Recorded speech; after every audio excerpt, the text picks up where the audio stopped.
ಮಾಡಿ ಒಂದು enquiry commission ಮಾಡುವುದು. ನಮಗೂ ಕೂಡ ಆಯ್ತು, ಮಾಡಲಿ, ಒಂದು ಸತ್ಯಾಸತ್ಯತೆ ನಾವೆಲ್ಲೂ ಕೂಡ ವಿರೋಧಿಸಲಿಲ್ಲ. ಮುಸುಕುದಾರಿ, ಬುರುಡೆ, ಅದೊಂದು ದೊಡ್ಡ ರಾಮಾಯಣ. ಅದು ಅವ್ರನ್ನೇನೋ ಅರೆಸ್ಟ್ ಮಾಡಿದ್ರು, ಅವ್ರನ್ನ ಬಿಟ್ರು, ಗಡಿಪಾರು ಮಾಡಿದ್ರು, ಬಿಟ್ರು, ಅದೇನೋ ನಡೀತಾ ಇದೆ. ಅವೆಲ್ಲ ಪೇಪರ್ ಓದ್ತಾ ಇದೀವಿ.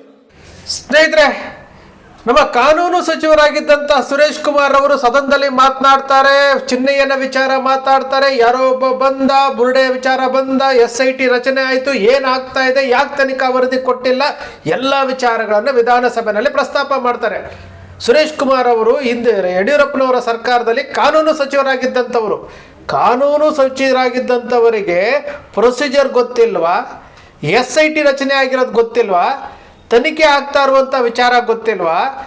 SIT ಅವರು ಬೆಳ್ತಂಗಡಿ ನ್ಯಾಯಾಲಯಕ್ಕೆ ತನಿಖಾ ವರದಿ ಕೊಟ್ಟಿರೋದು ಗೊತ್ತಿಲ್ವಾ? ಚಿನ್ನಯ್ಯ ಹೇಳಿದ್ದಂತಹ 16 ಕಡೆ ಅಗದಾಗ 3 ಕಡೆ ಅಸ್ಥಿ ಪಂಜರಗಳು ಸಿಕ್ಕಿರೋದು ಗೊತ್ತಿಲ್ವಾ? ಸ್ವತಃ SIT ಅವರು ಅವರ ತನಿಖಾ ವರದಿಯಲ್ಲಿ ಬೆಳ್ತಂಗಡಿಯ ನ್ಯಾಯಾಲಯಕ್ಕೆ ಕೊಟ್ಟಿರುವಂತಹ ವರದಿನಲ್ಲಿ 3 ಕಡೆ ಅಸ್ಥಿ ಪಂಜರಗಳು ಸಿಕ್ಕಿದೆ ಅಲ್ವಾ? ಬಂಗ್ಲೆ ಗುಡ್ಡದ ಮೇಲೆ ಸಿಕ್ಕಿದ್ದಂತಹ 100 ಮೂಳೆಗಳು, ಎಷ್ಟು ಅಸ್ಥಿ ಪಂಜರಗಳಿದೆ, ಈ ವಿಚಾರ ಸುರೇಶ್ ಕುಮಾರ್ ಅವರಿಗೆ ಗೊತ್ತಿಲ್ವಾ? ಸೌಜನ್ಯ ಮೇಲೆ ನಡೆದಂತಹ ಅತ್ಯಾಚಾರದ ಬಗ್ಗೆ ಗೊತ್ತಿಲ್ಲ, ಇವರದೇ ಸರ್ಕಾರ ಇತ್ತು, ಅಶೋಕ್ ಗೃಹ ಸಚಿವರಾಗಿದ್ರು, ಗೊತ್ತಿಲ್ವಾ ಇವರಿಗೆ? ಬರ್ಬರವಾದಂತಹ ಅತ್ಯಾಚಾರ, ಬರ್ಬರವಾದಂತಹ ಹತ್ಯೆ ಆಗಿದ್ದು ಗೊತ್ತಿಲ್ವಾ? ಆನೆ ಬಾಹುತನ, ಜೋಡಿ ಕೊಲೆಯ ಬಗ್ಗೆ ಗೊತ್ತಿಲ್ವಾ? ಇವರೆಲ್ಲರೂ ಯಾರು? ಸುರೇಶ್ ಕುಮಾರ್ ಅಂತಹ ಪ್ರಜ್ಞಾವಂತ ಶಾಸಕರು ಅಂತ ನಾವು ತಿಳ್ಕೊಂಡಿದ್ದೀರಿ. ಸುರೇಶ್ ಕುಮಾರ್ ಅಂತ ಶಾಸಕರು ಸದನದಲ್ಲಿ ಮಾತನಾಡುವಂಥ ಮಾತುಗಳನ್ನು ಕೇಳಿದಾಗ ಆಶ್ಚರ್ಯ ಆಗುತ್ತೆ. ಇವರು ಯಾರು? ಹಿಂದೂಗಳಲ್ವಾ? ಒಂದು ಕಡೆ ಭಾರತೀಯ ಜನತಾ ಪಕ್ಷ ನಾವು ಹಿಂದೂಗಳನ್ನು ರಕ್ಷಣೆ ಮಾಡ್ತೀವಿ, ಹಿಂದುತ್ವವನ್ನು ರಕ್ಷಣೆ ಮಾಡ್ತೀವಿ, ಹಿಂದೂಗಳನ್ನು ಸಂಘಟಿಸ್ತೀವಿ ಅಂತ ಹೇಳುವಂತಹ ನೀವು ಇಲ್ಲಿ ಸತ್ತಿರೋರು ಅಷ್ಟು ಜನರು ಸಿಕ್ಕಿರುವಂಥ ಅಸ್ಥಿ ಪಂಜರಗಳು ಎಲ್ಲವೂ ಸಹ ಹಿಂದೂಗಳಿಗೆ ಸೇರಿದ್ದಂಥದ್ದು. ಇವರು ಮಾತನಾಡ್ತಾರೆ, ಯಾರ ವಿರುದ್ಧ ಮಾತನಾಡ್ತಾರೆ? ಮಹೇಶ್ ಶೆಟ್ಟಿ ತಿಮ್ಮರೋಡಿ ಬಗ್ಗೆ ಮಾತನಾಡ್ತಾರೆ. ಮಹೇಶ್ ಶೆಟ್ಟಿ ತಿಮ್ಮರೋಡಿಯವರು ಹಿಂದೂ ಹೋರಾಟಕ್ಕೆ, ಹಿಂದೂಗಳ ಸಂಘಟನೆಗೋಸ್ಕರವಾಗಿ ಮುಡುಪಾಗಿಟ್ಟಿರುವಂಥವರು. ಸುರೇಶ್ ಕುಮಾರ್ ಅವರು ಹಿಂದೂ ಹೆಸರುಗಳನ್ನು ಇಟ್ಕೊಂಡು ಕರಾವಳಿಯ ಭಾಗದಲ್ಲಿ ಮೊನ್ನೆ ಮಾತಾಡಿದ್ರಲ್ಲ, ಮಿಸ್ಟರ್ ಸುನಿಲ್ ಕುಮಾರ್, ಡಾಕ್ಟರ್ ಭರತ್ ಶೆಟ್ಟಿ, ಇವರೆಲ್ಲರೂ ಮಾತಾಡಿದ್ರಲ್ಲ. ಯಾರು? ಬಾಡಿಗೆ ಭಾಷಣಕಾರರ ಬಗ್ಗೆ ಮಾತಾಡ್ಕೊಂಡು, ಪುನೀತ್ ಕೆರಳ್ಳಿ ಮಾತಾಡ್ಕೊಂಡು, ಬಾಂಗ್ಲಾದೇಶರ ಬಗ್ಗೆ ಮಾತಾಡ್ಕೊಂಡು, ಹಿಂದುತ್ವದ ಬಗ್ಗೆ ಮಾತನಾಡಿದ್ರಲ್ಲ. ಇವರಷ್ಟು ಜನನು ಆ ಹಿಂದೂ ಧರ್ಮ ಅಂತ ಒಂದು ಹೆಸರನ್ನ ಇಟ್ಕೊಂಡು ಅದನ್ನು ವೋಟ್ ಬ್ಯಾಂಕ್ ಆಗಿ ಬಳಸ್ಕೊಂಡು ಸ್ವಯಂ ಲಾಭ ಮಾಡ್ಕೊಳ್ತಾ ಇರುವಂಥದ್ದು, ಸ್ವಾರ್ಥಕ್ಕೆ ಬಳಸ್ಕೊಳ್ತಾ ಇರುವಂಥದ್ದು ಇವರುಗಳು ಮಹೇಶ್ ಶೆಟ್ಟಿ ತಿಮ್ಮರೋಡಿ ಅವ್ರ ಬಗ್ಗೆ, ಗಿರೀಶ್ ಮಟ್ಟಣ್ಣನವ್ರ ಬಗ್ಗೆ, ಹೋರಾಟಗಾರರ ಬಗ್ಗೆ ಮಾತನಾಡ್ತಾರೆ. SIT ತನಿಖೆ ಪ್ರಾರಂಭ ಮಾಡಿದ್ದಾರೆ, ಅವತ್ತಿನಿಂದ ಸ್ಟಾರ್ಟ್ ಆಯಿತು ಇವ್ರ ಕತೆ. ಕಾರುಗಳಲ್ಲಿ ಇವರು SIT ಮೇಲೆ ಪ್ರಭಾವ ಬೀರೋದಕ್ಕೆ, ಒಬ್ಬ ಸಂವಿಧಾನದಲ್ಲಿ ಇರುವಂತಹ ಹಕ್ಕುಗಳನ್ನು ಕಸಿಯೋದಕ್ಕೋಸ್ಕರವಾಗಿ ಕಾರ್ ರ್ಯಾಲಿ ಮಾಡ್ತಾರೆ, ಧರ್ಮಯುದ್ಧ ಅಂತ ಮಾಡ್ತಾರೆ, ಧರ್ಮ ಸಂರಕ್ಷಣಾ ಸಭೆ ಅಂತ ಮಾಡ್ತಾರೆ. SIT ಪ್ರಾರಂಭ ಆದ ದಿನದಿಂದ ಸ್ಟಾಪ್ ಆಯಿತು. ಈಗ ಸದನದಲ್ಲಿ ಮಾತನಾಡಬೇಕಾದಂಥದ್ದು, ಯಾರು ಅನ್ಯಾಯ ಮಾಡಿದಾರೋ, ಅದು ಯಾವನೇ ಆಗಿರಲಿ, ಯಾರೇ ಅತ್ಯಾಚಾರಿ ಆಗಿರಲಿ, ಅವ್ರಿಗೆ ಶಿಕ್ಷೆ ಆಗಬೇಕು ಅಂತೇಳಿ ಒಬ್ಬರು ಸಚಿವರಾಗಿದ್ದಂಥವರು ಅವರು ಹೇಳಬೇಕಾಗಿತ್ತು. ಅದನ್ನು ಬಿಟ್ಟರು ಕೆಟ್ಟ ಹೆಸರು ತರಬೇಕು. ಯಾರು ಕೆಟ್ಟ ಹೆಸರು ತರ್ತಾ ಇದ್ದಾರೆ? ಚಿನ್ನಯ್ಯ ಬಂದು ಹೇಳಿದ್ನಲ್ಲ, ಸುಪ್ರೀಂ ಕೋರ್ಟ್ಗೆ ಹೋಗಿದ್ರಲ್ಲ, ಕಾನೂನು ಸಚಿವರಾಗಿರುವಂಥ ಸುರೇಶ್ ಕುಮಾರ್ ಅವರಿಗೆ ಒಂದು ಪ್ರಶ್ನೆ. ಯಾರಾದರೂ ಕಳ್ಳತನ ಮಾಡಿರುವವನು, ಒಬ್ಬ ಕಳ್ಳ ಹೋಗಿ ಕೋರ್ಟ್ ಮುಂದೆ ಹೋಗಿ ನಾನು ಕಳ್ಳತನ ಮಾಡಿದ್ದೀನಿ ಅಂತ ಹೇಳ್ತಾನೇನ್ರಿ?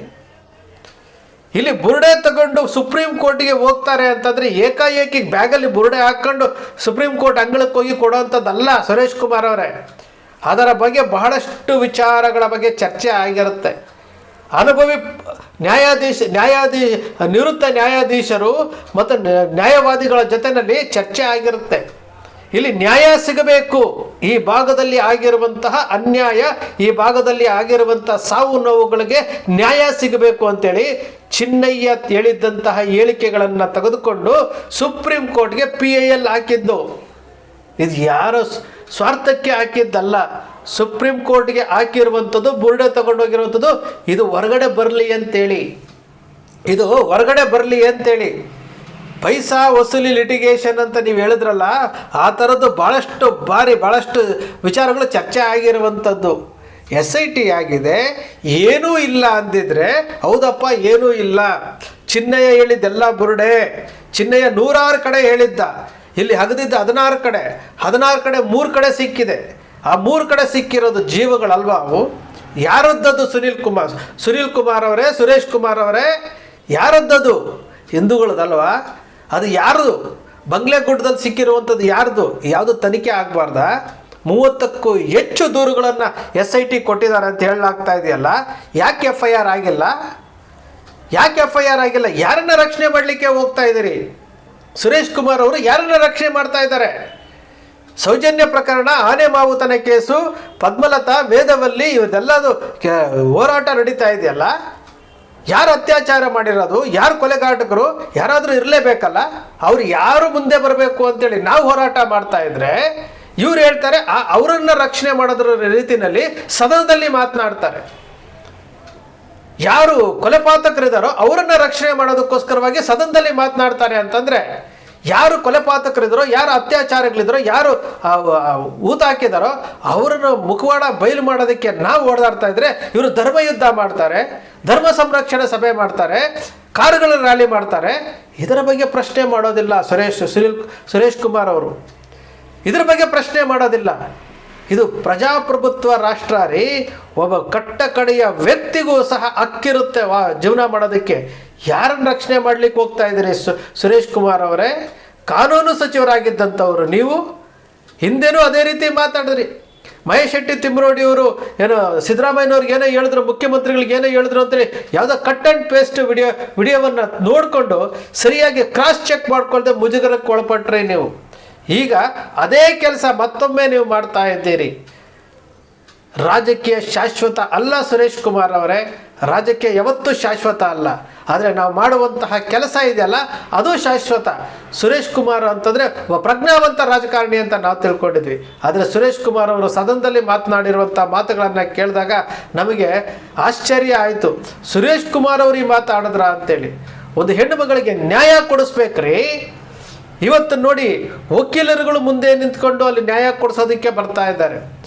ಧನಂಜಯ್ ಅವರಾಗಿರ್ಬೋದು, ಬಾಲನ್ ಆಗಿರ್ಬೋದು, ದ್ವಾರಕನಾಥ್ ಆಗಿರ್ಬೋದು, ಇವರೆಲ್ಲರೂ ಸಪೋರ್ಟ್ ಕೊಡ್ತಾ ಇದ್ದಾರೆ. ಇವರಿಗೆ ಸಪೋರ್ಟ್ ಕೊಡಬೇಕಾಗಿದ್ದಂಥವ್ರು ನೀವು.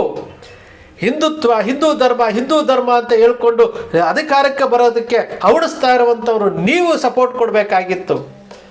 ಇವತ್ತು ಮಹಿಳಾ ಆಯೋಗದ ಅಧ್ಯಕ್ಷರು ಅಲ್ಲಿ ನ್ಯಾಯ ಸಿಗಬೇಕು ಅಂತೇಳಿ ಶಿಫಾರಸು ಮಾಡ್ತಾರೆ, ಅವರನ್ನ ಶ್ಲಾಘಿಸಬೇಕಾಗಿತ್ತು. ನೀವು ಮಾಡ್ತಾ ಇರ್ಬೋದೇನು?